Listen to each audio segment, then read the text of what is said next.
2024년도 예산안이 오늘 본회의에서 합의 처리됩니다. 예산안 처리 법정 시한인 12월 2일보다 19일이나 늦어 국민 여러분께 송구하다는 말씀을 드립니다. 원래 예산안 협상도 아주 어려운 과정을 겪었지만 결국 여야가 파행을 피하고 합의 처리하게 되어 다행으로 생각합니다. 우리 국민의힘 입장에서 이번 예산안 합의에 있어 가장 긍정적으로 생각하는 점은 윤석열 정부의 건전 재정 기조를 지킬 수 있었다는 점입니다. 우리는 이번 협상에서 재정 건전성 유지를 제1의 원칙으로 삼고 선거를 앞두고 선심성 매표용 예산을 최소화하면서도 선택과 집중을 통해 사회적 약자 보호에 상대적으로 더 많은 예산을 투입되도록 노력했습니다.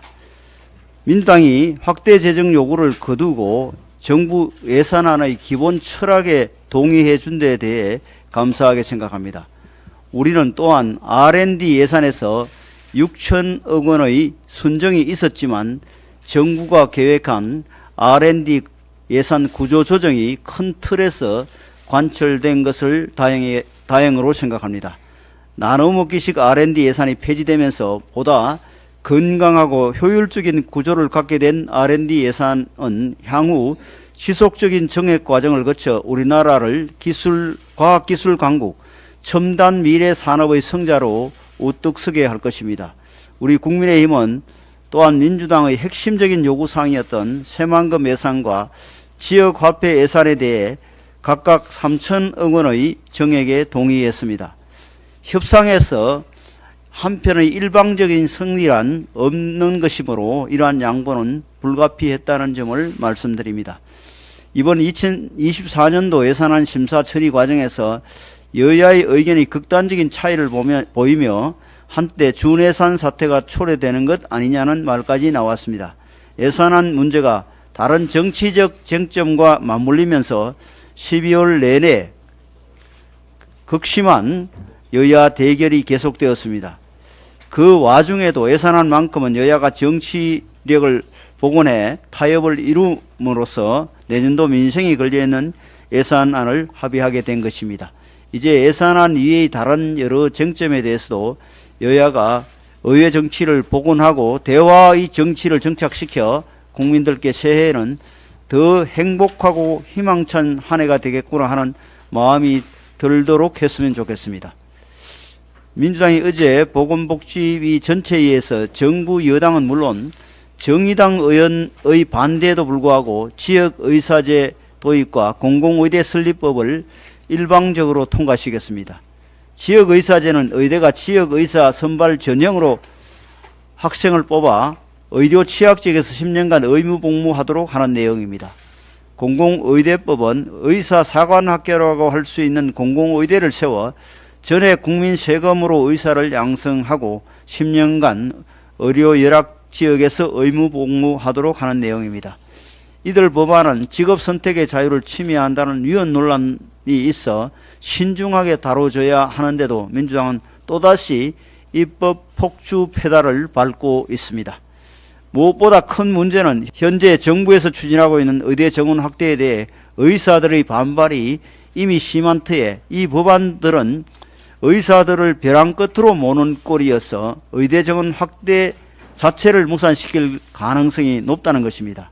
민주당의 행태가 무책임하기 짝이 없습니다. 정부가 의대 정원을 확대 추진한다고 발표했을 때 민주당은 환영한다고 밝혔습니다. 그리고 민주당도 이 법안들을 일방적으로 추진하면 의사들이 격렬하게 반발할 것을 잘 알고 있습니다. 그런데도 왜 민주당이 의대 정원 확대 자체를 무산시킬 수도 있는 입법 폭주를 하려는지 묻지 않을 수 없습니다. 이것이 총선을 겨냥한 것이라 짐작하기는 어렵지 않습니다. 공공의대 설립을 원하는 지역의 유권자들에게 입법 쇼를 벌려 환심을 사려는 게 아니겠습니까? 게다가 의료계의 글사적인 총파업을 유발함으로써 정부 여당에게 더 큰 부담과 어려움을 지우려는 악의마저 보입니다. 의대 정원 확대라는 국가적 중대사가 무산되더라도 쇼를 벌려 이득을 챙기겠다는 게 과연 원내 일당의 자세입니까? 민주당에 요청합니다. 지금은 우선 의대정원 확대에 힘을 모아야 할 때입니다. 도와주지 못하겠으면 차라리 가만히라도 있어주길 바랍니다.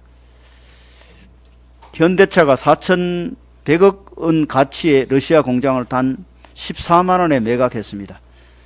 러시아 자동차 시장 점유율 1위에까지 올랐던 현대차가 울며 겨자 먹기로 생산 공장을 포기하는 현실을 보면 세계 경제의 변동성 리스크가 극심한 수준임을 알 수 있습니다. 세계 각국의 보호무역주의가 여전하고 러시아에 이어 차이나 리스크까지 불거지는 상황에서 가장 걱정되는 문제는 기업들의 투자 위축입니다.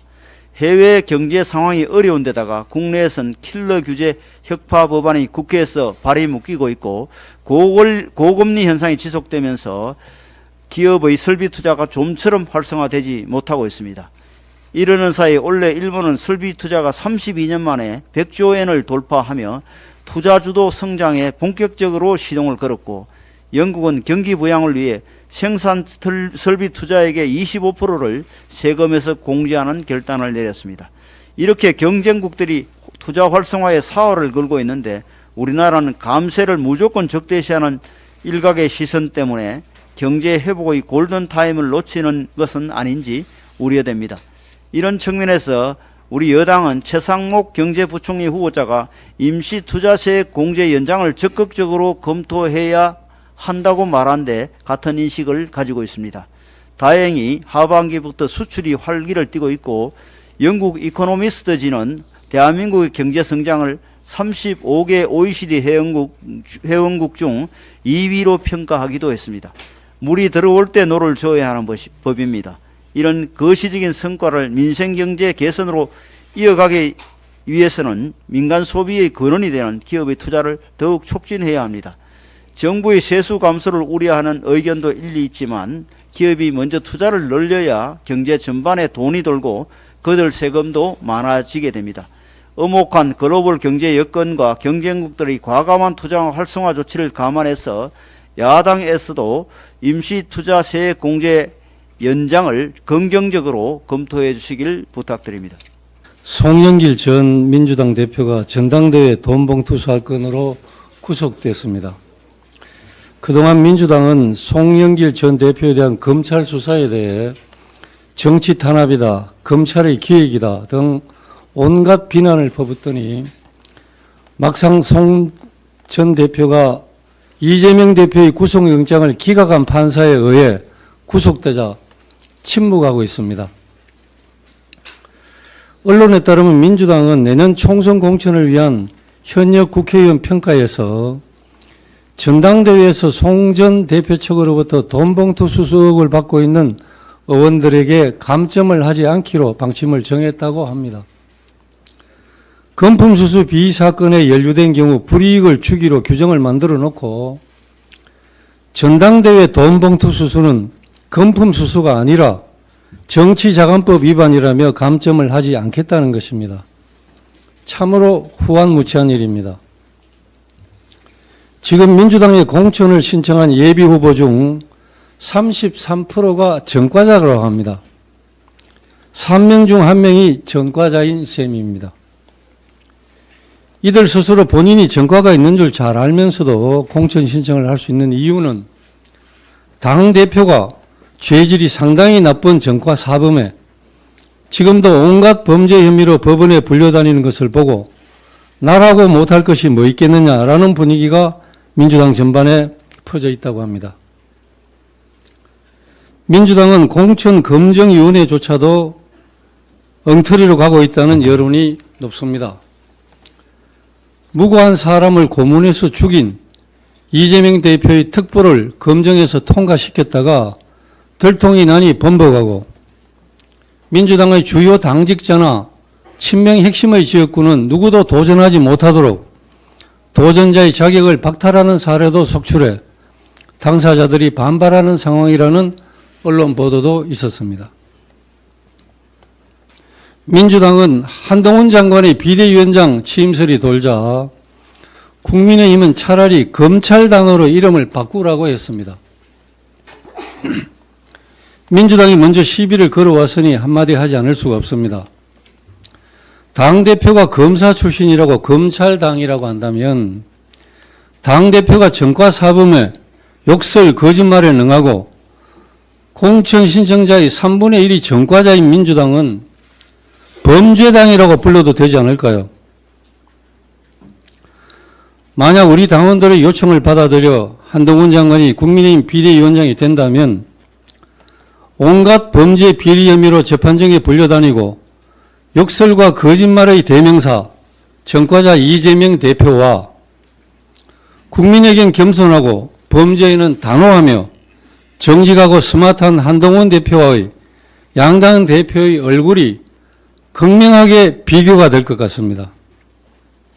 이에 대한 국민의 평가가 어떨지 참으로 궁금합니다.